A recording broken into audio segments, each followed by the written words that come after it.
Assalamualaikum warahmatullahi wabarakatuh. This video is sponsored by BuyMart. BuyMartல உங்களுக்கான things எல்லாமே, grocery items எல்லாமே நீங்கள் அஃபோர்டபுள் ப்ரைஸில் நீங்கள் கண்டிப்பாக வாங்கிக்கலாம். இன்றைக்கி நம்ம பார்க்க போகிறது என்னென்னா கொண்டைக்கடலை. கொண்டைக்கடலை பற்றி நிறைய பேருக்கு தெரியும், எவ்வளோ ஒரு ஹெல்த் பெனிஃபிட்டும் இருக்குது அப்படின்னு சொல்லிட்டு. நார்மலாகவே சரி, நம்ம வந்து ஒரு நார்மலாகவே ஒரு மார்னிங் வந்து நார்மலாக நைட்டு ஊற வச்சுட்டு இந்த மார்னிங் அந்த தண்ணியை குடிக்கும்போது அவ்வளோ நல்லதுன்னு சொல்லுவாங்க. பொதுவாக பார்த்தோன்னா ஊற வச்ச இல்லைனா வேக வச்ச கருப்பு கொண்டைக்கடலை வந்து காலையில் சாப்பிட்றதுனால நமக்கு வந்து புரதம், நார்ச்சத்து, விட்டமின், தாதுக்கள், அதே போல் இதயத்திற்கு ரொம்ப ஆரோக்கியமான கொழுப்பின் ஆற்றல் இதில் தான் இருக்குது.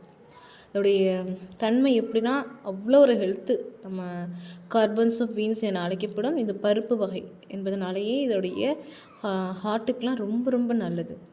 ஒரு நாளைக்கு ஒரு கப் கடலை சாப்பிட்றது அவ்வளோ ஒரு ஹெல்த்தானதுன்னு சொல்லுவாங்க. கடலைன்னு பார்த்திங்கன்னா அதிகமாக யூஸ் பண்ணுறது கொண்டைக்கடலை யூஸ் பண்ணுவாங்க. அது வட மாநிலத்தில் தான் பார்த்திங்கன்னா இதை வந்து அதிகமாக வந்து சப்பாத்திக்கு யூஸ் பண்ணுறதுக்கு, சப்பாத்திக்கு தொட்டுக்கைக்கு அந்த மாதிரி சைடிஷ்ஷாக வச்சுருப்பாங்க. ஏன்னா அந்தளவுக்கு ஹெல்த் பெனிஃபிட் இருக்குதுன்னு எல்லாருக்குமே தெரிஞ்ச ஒன்றா இருக்குது. இதை வந்து நம்ம அதிகமாக சாப்பிட்றதுல எவ்வளோ நன்மை இருக்குதுன்னு பார்த்திங்கன்னு வச்சுக்கோங்களேன். ஒரு நாளைக்கு 8-9 கிராம் சாப்பிடும்போது ஒரு புரதம் நமக்கு கிடைக்கிது. கருப்பு கொண்டைக்கடலை வந்து ஒவ்வொரு தடவையும் உணவில் சேர்க்கும்போது இரத்த சர்க்கரை அளவு வந்து கட்டுப்படுத்தும்.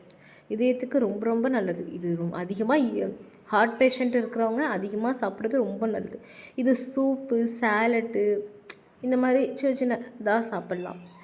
அதே போல் கருப்பு கொண்டைக்கடலை வந்து அது புரதம் தசை வளர்ச்சிக்கு ஆதரிக்கும். எப்படின்னா நம்ம அதிகமாக சாப்பிட்டு தசைக்கெலாம் நல்ல புத்துணர்ச்சி கிடைக்கிற மாதிரி. இது நோய் எதிர்ப்பு சக்தியை அதிகமாக கொடுக்கும்.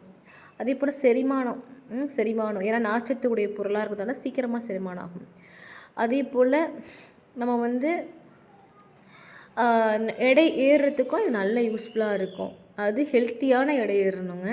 நம்ம தொப்பை சதுன்னு சொல்கிற மாதிரி அந்த இடம்லாம் வேஸ்ட்டு. பட் ஆனால் இந்த எடை ஏறும்போது நமக்கு ஹெல்த்துக்குள்ள ஸ்ட்ரென்த்தும் இருக்கும், நமக்கான ஹெல்த் பெனிஃபிட்டும் இருக்கும். இது வந்து அதிகமாக வந்து ஆரோக்கியத்துக்குன்னு சொன்னிச்சிங்களேன், இதய ஆரோக்கியத்தாங்க அதிகமாக சொல்லலாம். இது எப்படி இதில் வந்து நார்ச்சத்து, பொட்டாசியம் இதெல்லாம் இருக்கிறதுனால அந்த கொலஸ்ட்ரால் அளவு வந்து குறைக்கும். அது ஹார்ட்டுக்கு சம்மந்தமான எல்லா அபாயத்தையும் குறைக்கக்கூடிய ஒரு நல்ல தன்மை இருக்குது. இதை நம்ம வந்து நல்ல முளை கட்டிட்டு முதல் நாள் நைட்டு நான் ஊற வச்சு அதை வந்து நம்ம அடுத்து நெக்ஸ்ட் டே பார்த்தோன்னா முளைக்கட்டியிருக்கோம், அதை சாப்பிட்லாம்.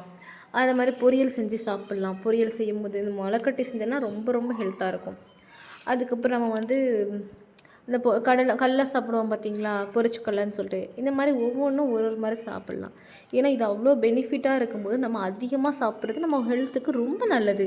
நம்ம வந்து எவ்வளோ வீணாக போன திங்ஸில் எவ்வளோ ஜங்க் ஃபுட் சாப்பிட்றோம், அதெல்லாம் அவாய்ட் பண்ணிக்கிட்டு நம்ம குழந்தைங்களுக்கு, நம்ம பேரண்ட்ஸ்க்கு, நம்ம வயதானவங்க வீட்டில் இருக்காங்க, நம்ம குழந்தைங்க இருக்காங்கன்னா இது வழக்கமாக வச்சுக்கலாம். தேங்க்ஸ் ஃபார் வாட்சிங்.